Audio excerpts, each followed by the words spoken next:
So Wendy's thought leadership webinars that we also participate in, they generate attendance in thousands. So it's amazing content, amazing to hear her. So Wendy has been featured in the New York Times, Business Week, Entrepreneur Magazine, Selling Power Inc., Forbes, and various business and sales publications. She is the author of Cold Calling for Women, Opening Doors and Closing Sales, and the Sales Winner's Handbook, Essential Scripts and Strategies to Skyrocket Sales Performance. You guys all have the book, and Wendy will also sign that book for you. And in the back of the room, we have the kiosk set up over there, so stop by during the break, after the session, after the breakout session, and make sure you get your book signed. And with that, I'd like to welcome Wendy Weiss on the stage.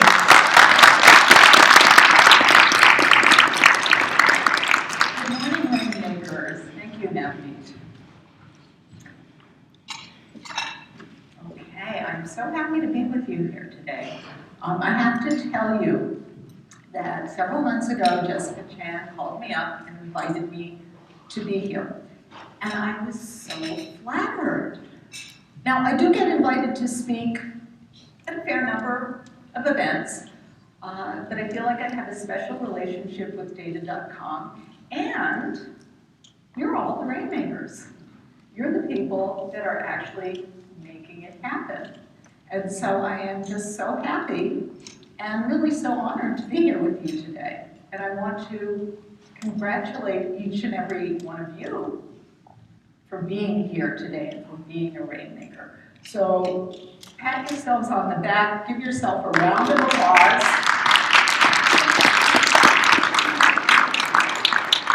And while we're at it, I also want to thank Jessica, Navneet, and Tiffany, and Shannon, Kevin, and everybody else at Data.com that made this all possible. So let's thank them as well.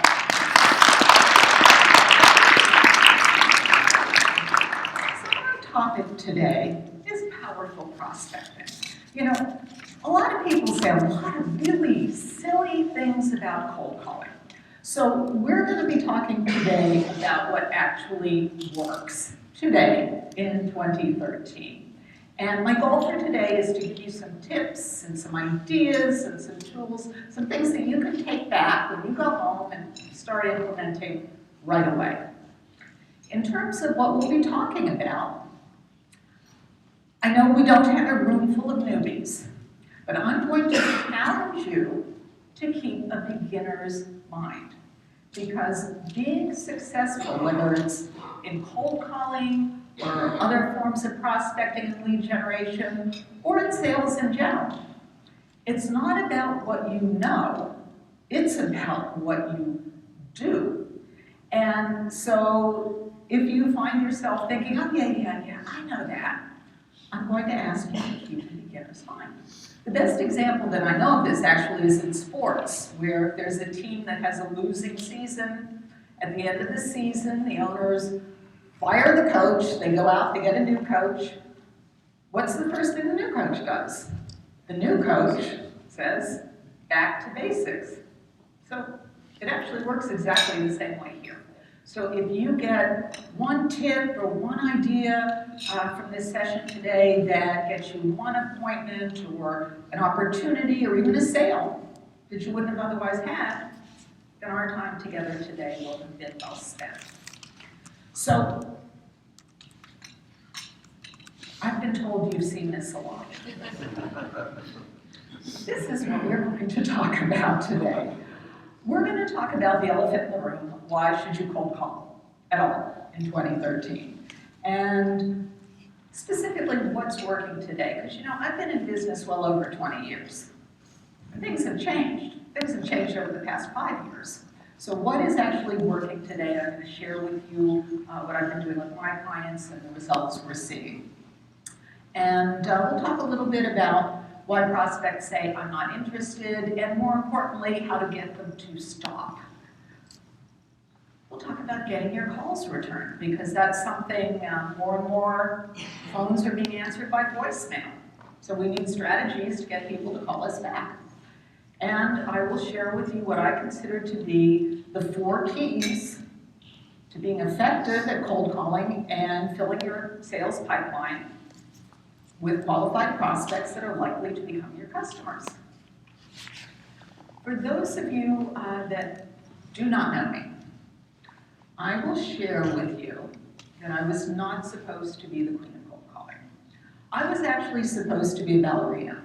It's me when I was 5, before my very first recital. I grew up in Pennsylvania, and I moved to New York City, where I still live and work. And I moved to New York City as a teenager. I was 17. I moved there to dance. And then, eventually, like every artist in New York City, I needed a day job. And I waited on tables for a while. That got pretty old pretty quickly.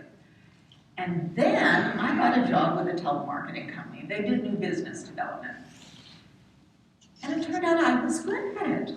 Who knew? Because ballet dancers don't talk. We dance. We don't talk.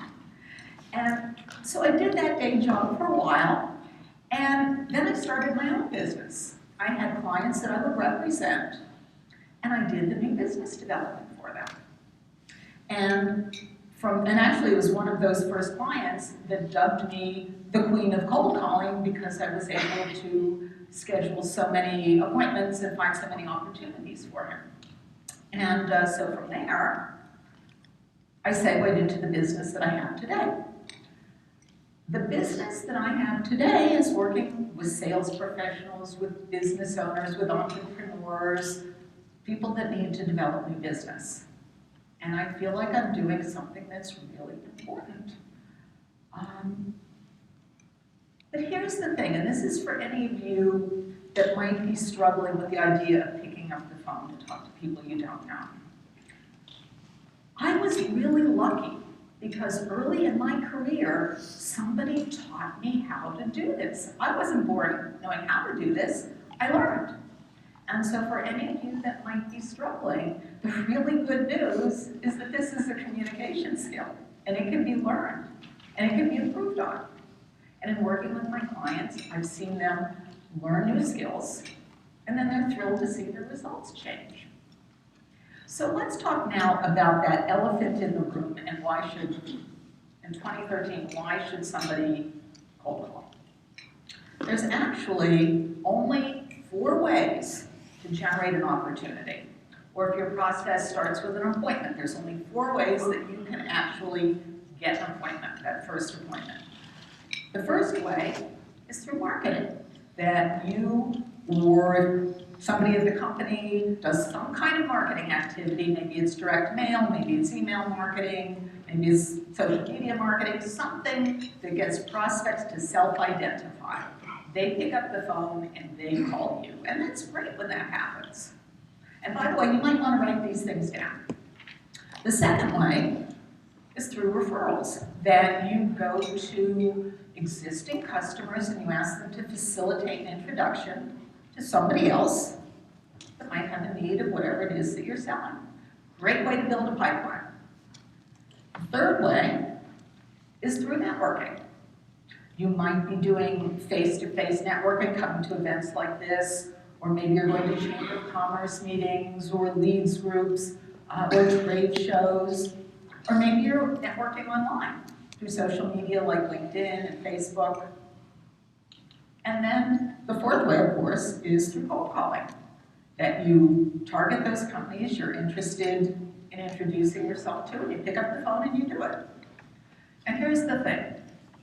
The first 3 activities that I mentioned, marketing, referrals, networking, they are great ways to build a pipeline. They are inherently passive in that once you undertake that activity, you have to wait for somebody else to do something. If you're marketing, you've got to wait for that prospect to get in touch. If you're looking to generate referrals, you have to wait for your customer to facilitate the introduction. If you're networking, it's kind of the same thing as referrals because we hardly ever, when we're networking, directly meet the people we want to meet. Usually we meet people that know the people that we want to meet. And so again, you're in this position of waiting for somebody to facilitate an introduction. Cold calling is very direct. You pick up the phone and you introduce yourself. And it is actually the only way, if you are not getting enough opportunities from marketing, referrals, and networking, it's actually the only way that you can make up the difference between the number of opportunities you are getting and the number of opportunities that you actually need to hit whatever revenue number you're looking to hit. In addition, let's face it, no matter where you find a lead, at some point you do have to talk to that person on the phone. And this is really the basic skill set that you need in order to facilitate that conversation. Now, 20-some years ago when I started my business, things were very, very different. It was so easy to get people on the phone. And actually, if you called somebody up and you asked them for an appointment, they would be flattered. They said, "You want to meet with me? Really?" Well, of course, it's not like that today. People are totally stressed out. They're doing more with less. They're super busy. It's hard. They don't want to rock the boat. Everything, the status quo is hard to break through. And there's so much going on that they're not paying any attention. And I know that you know this because you're the right makers. I know you have experienced this. The other thing, though, that's happening today, there's some things we can take advantage of. First, there's information. There are resources like data.com. You know, 20, 25 years ago, my clients would hand me a book, a directory. And this directory, even if they just bought it, the directory was at least a year out of date by the time it rolled off the press. Well, of course, today we can get information about our targets, the prospects that we're interested in doing business with. It's very easy to get information today, and that's important. In addition, we have technology. There's CRM, there's prospecting software, there's dialers, there's all sorts of technology to make you more efficient and make you more productive. And there are more ways to reach out to people. When I first started my business, you could call up a prospect on their landline in their office. That was it. Then a few years later, you could send them a fax. So you call them, you can fax them. Well, of course, today people have cell phones, there's email, there's social media, there's voicemail that you can take advantage of, and of course, you can still call them on their landline or send them a fax. So there are more ways to reach out to prospects. So what does that give us? That gives us leverage. Write that down. I'm sure you've all heard the expression that we should work smarter, not harder. All of this, the information, the technology, all the different ways you can reach out to prospects, that gives us the leverage to work smarter, not harder. So, I promised you that I would talk about what I consider to be the 4 keys to filling your pipeline these days, because prospecting, cold calling, it's really, really changed. And the conversation about cold calling, people say a lot of silly things. You might have heard that it's about going through the nose and the hang-ups until somebody says yes to you. Who in their right mind wants to do that? Anyone? The conversation about cold calling is usually very emotional. There are people that love to cold call. And then on the other side, there are all the people, and there's more of them, that hate to cold call. And it becomes this very emotional conversation. Well, I would submit to you that cold calling is not an emotional event. Cold calling is actually a form of direct marketing.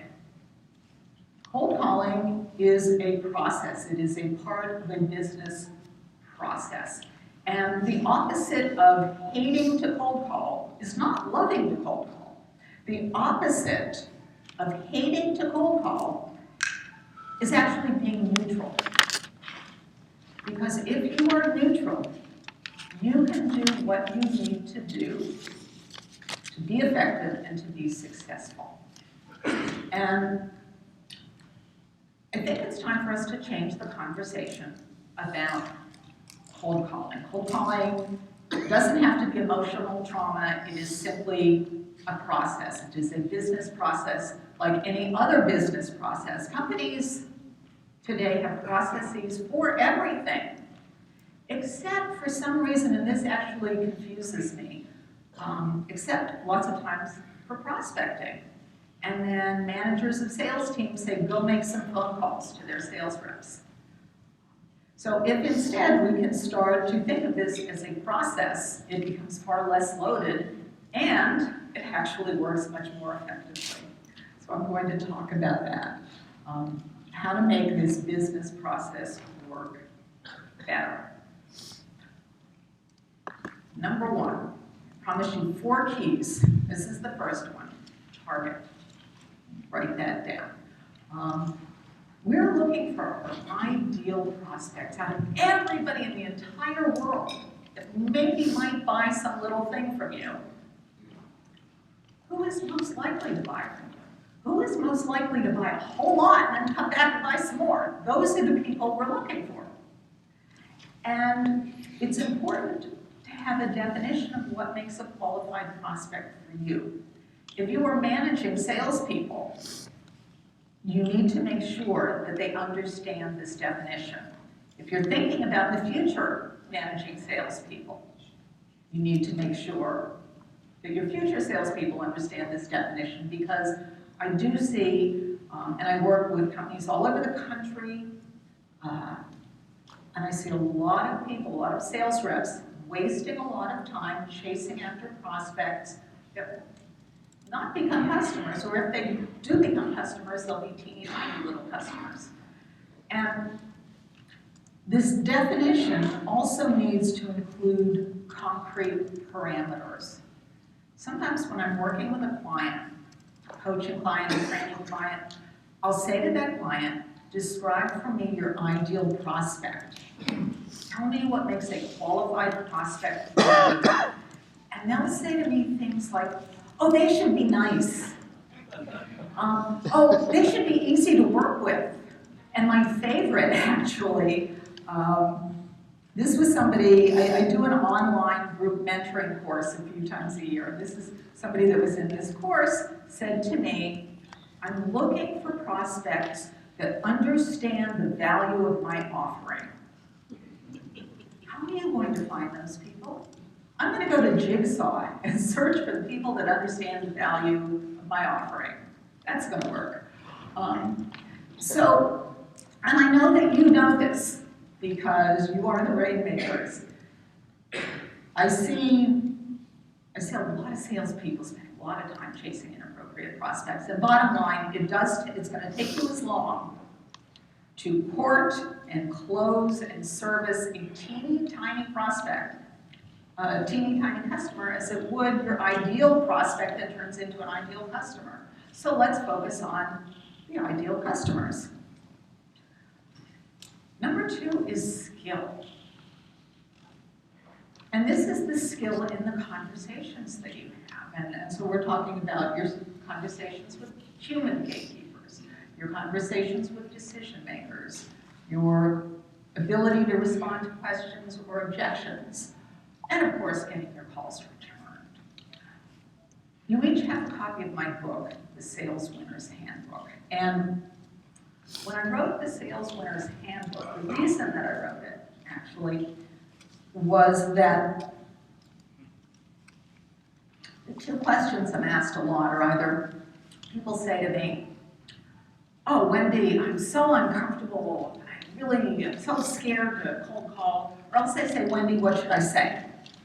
And I'm a really big believer that if you know what you're going to say, you're not going to be that uncomfortable, or as uncomfortable. So that's why I wrote The Sales Winner's Handbook. It is essentially a script book. And so you have, in the Sales Winner's Handbook, the complete gatekeeper scripts.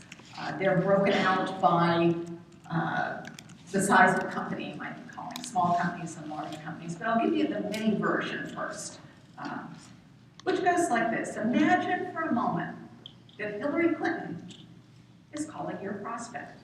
And the prospect's gatekeeper, the secretary, says to Hillary Clinton, what is this in reference to? How many of you think, we'll get a show of hands, how many of you think that Hillary Clinton says, well, I used to be the Secretary of State, and before that I was a candidate for President of the United States, and before that I was the Senator from the great state of New York, and before that I was First Lady, and I might be running for President in 2016, and I'm on Twitter now, maybe you've heard of me? How many of you think that's what she says? Hillary Clinton probably says this is Hillary Clinton. Now I know what you're all thinking. Hey Wendy, I'm not Hillary Clinton, I'm not famous. Whatever you might think about Hillary Clinton, and I know some people love her, some people hate her, more people love her these days, the woman has a lot of confidence. And so the response to what is this in reference to, most of the time, is your name. Please tell the prospect it's your name, said with a lot of confidence. So you will find in the Sales Winner's Handbook the complete scripts for this conversation. But that's the mini version. Conversations with decision makers. You know, one of the big questions I'm asked all the time is, what do I say when the prospect says, I'm not interested? And a lot of my colleagues treat I'm not interested as a prospect objection. And so then, when the prospect says, I'm not interested, you then need to say something interesting. That to me seems backwards. There are actually two reasons that a prospect will say, I'm not interested. The first reason is you might be talking to the wrong person. That goes back to number one, target. If you're not talking to the right person, they may very well say, instead of saying, I'm not the right person and pointing you in the right direction, they may very well say, I'm not interested. The second reason that a prospect says, I'm not interested, is that you're not saying anything interesting. So how do you say something interesting?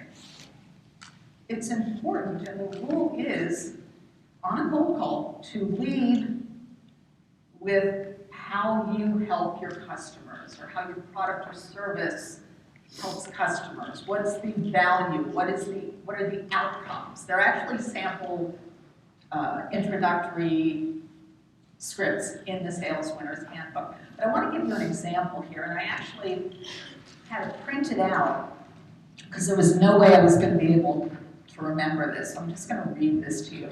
This was somebody, he was also in one of my online mentoring groups. And this was an email that he sent to me before the course started.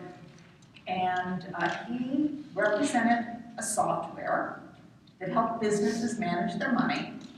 He was calling small and mid-sized business owners. So he sent me this email before the course started. And he said, Wendy, I'm wondering if you can help me with my script. First I introduce myself and the company, then I say, we specialize in business performance management solutions for budgeting, reporting, and analysis. I hear not interested, then they hang up. This is not surprising. I have no idea what business performance management solutions for budgeting, reporting, and analysis actually means. Now, he was calling small and mid-sized business owners. He had software that helped them manage their money. We changed his introduction to, we help business owners keep the money they make. And people stopped hanging up on him. So, here it is. Okay. So the messaging, what it is you say, is so vitally important. This is not the time to be winging it. And lastly, the skill in getting people to call you back. You know, if you'd asked me this question years ago, even a few years ago, I would have said hang up and call somebody else and voicemail. But today, so many phone lines are answered by voicemail. People don't. It's harder and harder to get people on the phone. They don't pick up their phones. So it makes sense to have a strategy to to get people to call you back. And so what we have seen with a lot of our clients is that the response rate goes up if you do a voicemail campaign.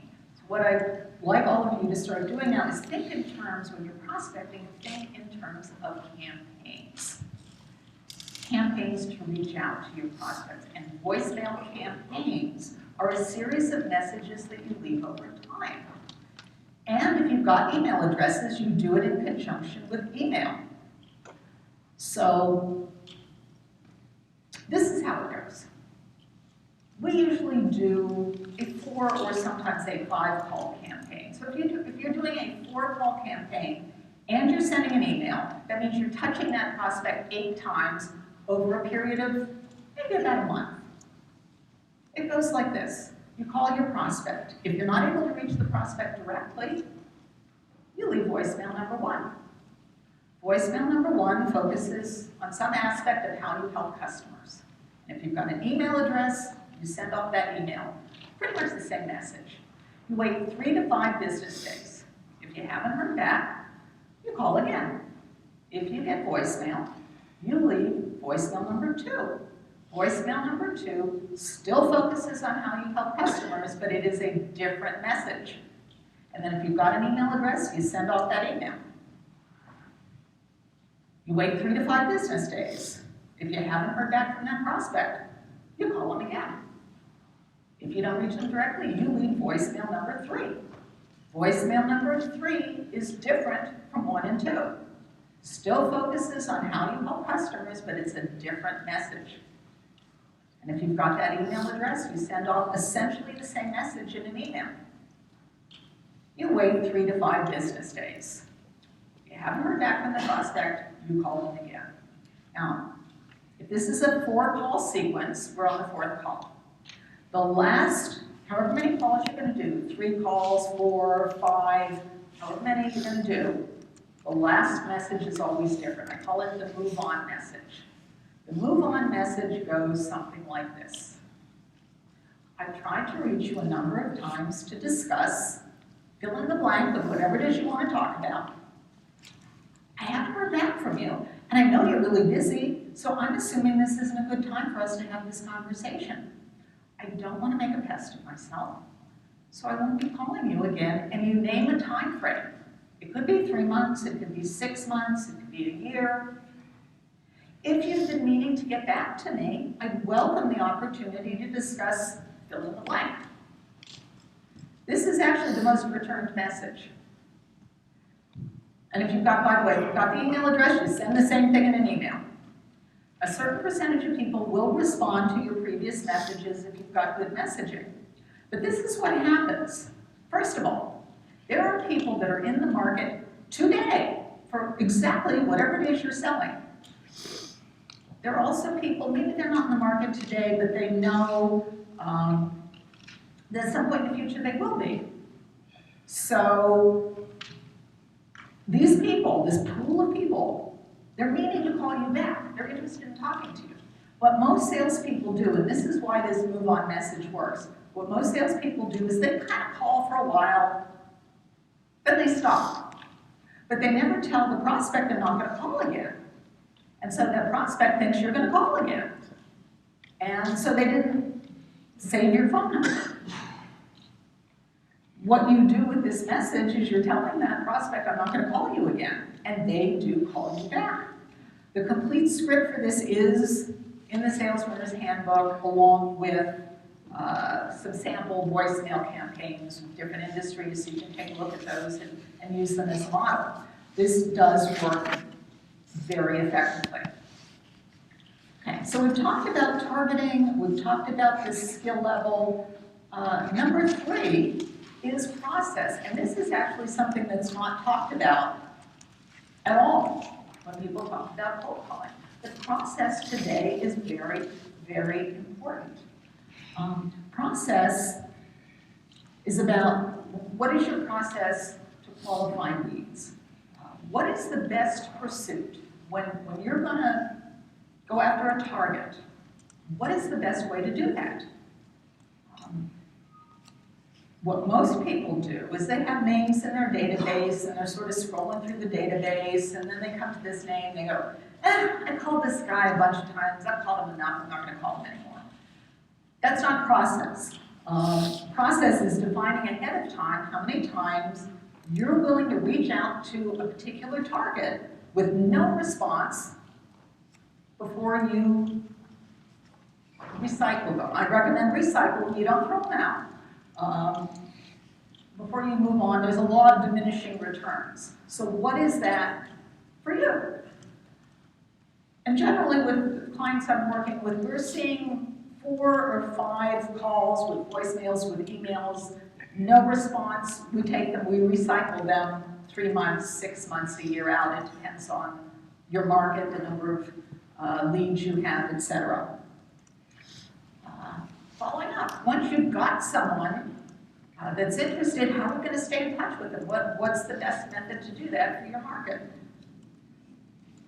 Voicemail and email, which we just talked about, and the future. If you're not able to get in contact with somebody, but you think they're a good lead for you, if you could only talk to them, what are you going to do with that name if you can't get hold of them? And so by defining all of these things ahead of time, it actually makes it easier and it makes it more effective. If you think for a minute, if you had a bookkeeper that came to you and said, you know what, I've been doing the books this way, but it's not really me. And so now I'm going to do it this other way. And then they came back to you a few weeks later and said, you know what, I've been doing the books this new way, but I'm not feeling it. I don't really think it expresses who I am. So now I'm going to do your books this other way. You would fire that bookkeeper and go hire somebody else. But that's what people do with prospecting. But it's actually not about feeling it. It's actually about having a replicable system that works for you. So we've talked about targeting, we've talked about the skill, and we've talked about the process, which is vitally important.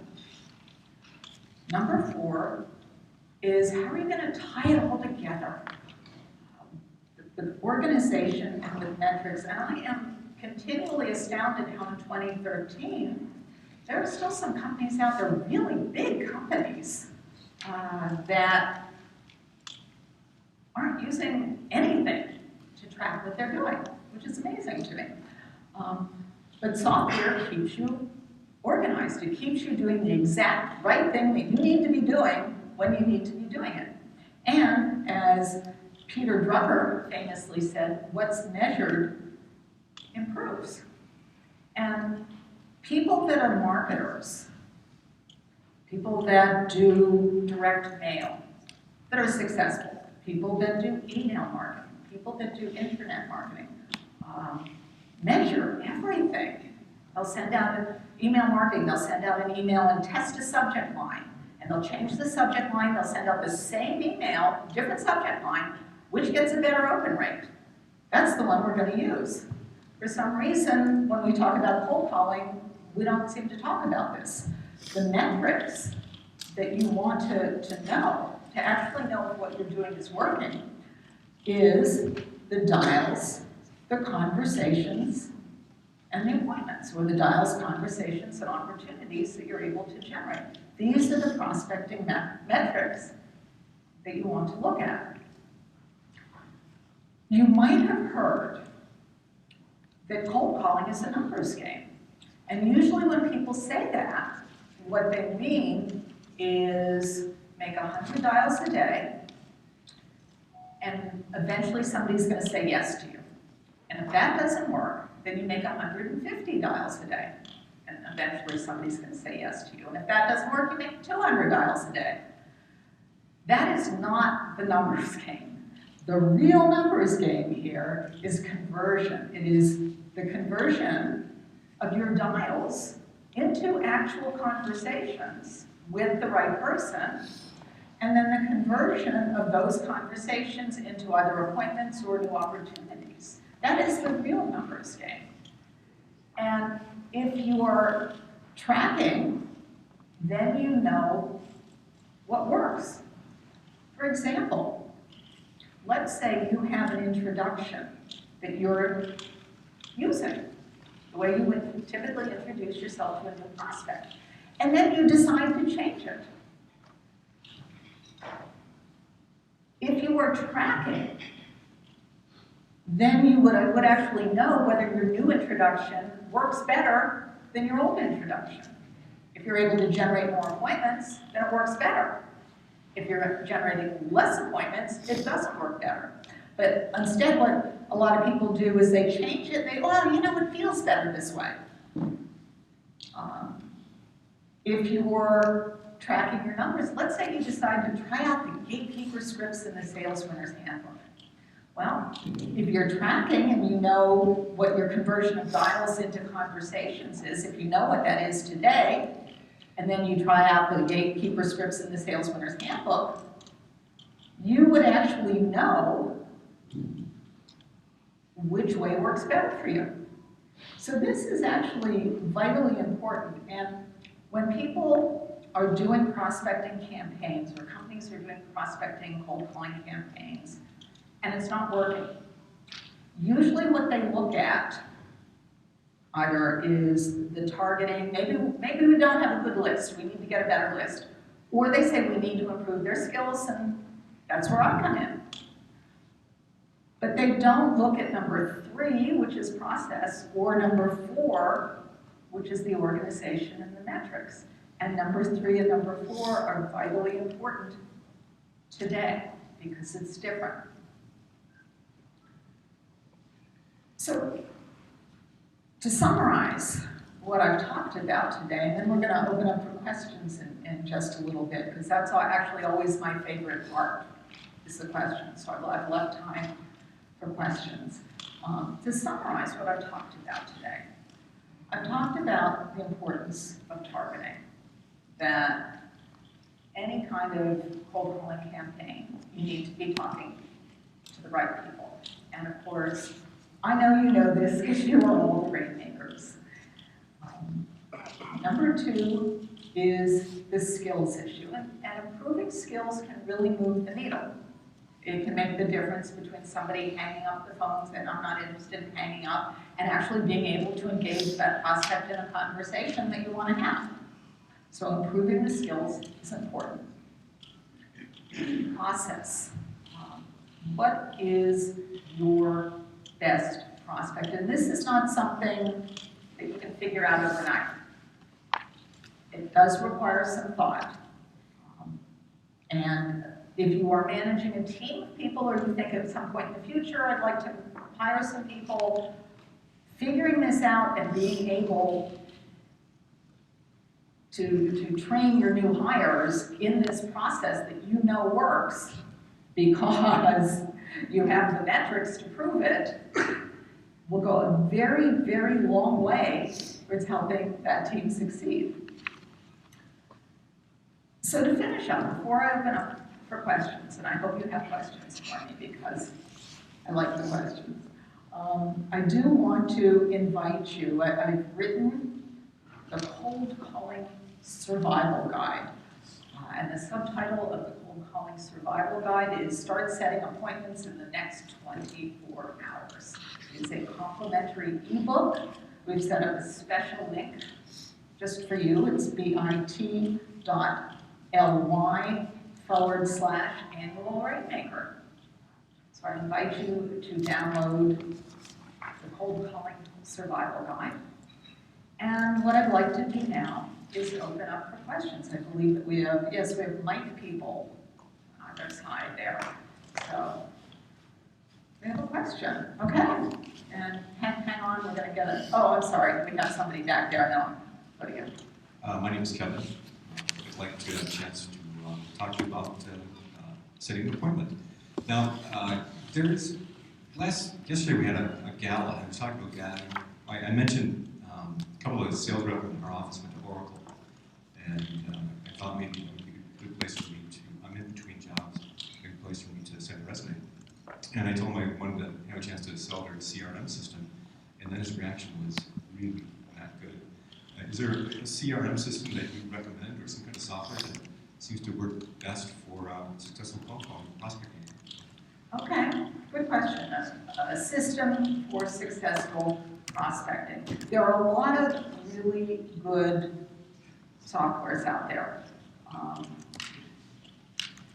And if you're an entrepreneur and on a tight budget, there are even free and very inexpensive softwares out there. It does depend on what you are doing. Salesforce.com is a great tool. If you are doing appointment setting, there is a software called Clips, K-L-P-Z. I don't know why they call it that, but that is what they call it. It's made by a company, Contact Science. Website is contactscience.com. That is prospecting software. That is for appointment setting. So if you are doing appointment setting, I'd recommend that you take a look at Clips. I like Clips because you can put scripts in there, and it does actually, you can, and I'm not going to use the right technical term, but it syncs with Salesforce. And if you are using Salesforce, you can use Salesforce for your pipeline and Clips for prospecting. VanillaSoft is also another good CRM. I like VanillaSoft because you can put scripts into VanillaSoft. You can also put scripts into the Clips software. So it does depend on what you are doing. Okay, thank you for that question. I want to get, he had his hand up and I called on him and then we didn't get him a mic, so. So I was noticing that, your measurement of the ratios, because you didn't include the appointment to sales ratios. Is there a reason for that? I mean, it seems to me when you're looking at appointment to sales ratio, it also reflects on the quality of your appointment set and gives you a tool to say, to look at that ratio and determine if you need to make adjustments in the quality of the appointment. Is that true? Okay, that's a good question. The reason, the metrics for prospecting, if you are setting appointments, are the dials, the conversations, and the appointments. Now, those appointments may not close, but there are a myriad of reasons why those appointments may not close, and it might have to do with lead qualification, or it might have to do with the skill of the person that went on the appointment. So what you want to look at in terms of prospecting and setting appointments are really those three numbers. Clearly, there is a relationship between the appointment and the actual closed sale, but that's a different situation.